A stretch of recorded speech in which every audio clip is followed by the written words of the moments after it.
Nous sommes dans une période de sensibilisation afin d'éviter de contracter cette maladie ô combien dangereuse. C'est dans nos approches. Vous savez, quand on demande la distanciation entre les personnes, c'est parce que le virus se projette à partir de gouttelettes.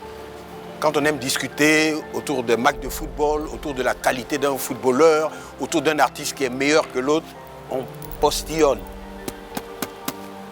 Voilà, les petites gouttelettes de salive, là, quand elles touchent l'autre, si vous êtes infecté, le frère ou la sœur, systématiquement, est infecté.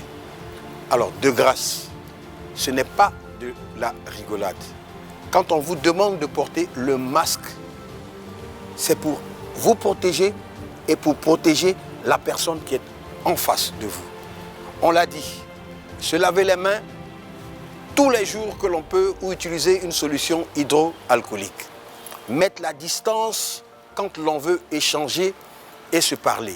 Quand nous sommes enrhumés ou que l'on tousse, au lieu de tousser dans le visage de nos amis ou de nos frères, on tousse dans le creux du coude, comme ça, on tousse. Au moins ça reste là, ici.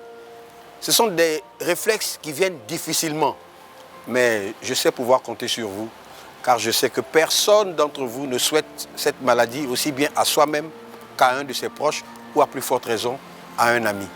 Une fois qu'on aura respecté ces mesures barrières, je reste convaincu qu'on pourra au moins gérer, pour ne pas dire contenir, le virus. Au pire des cas, quand on n'a rien à faire dehors, quand on n'a pas d'activité, au pire des cas, la dernière suggestion, vous savez c'est quoi? On reste à la maison.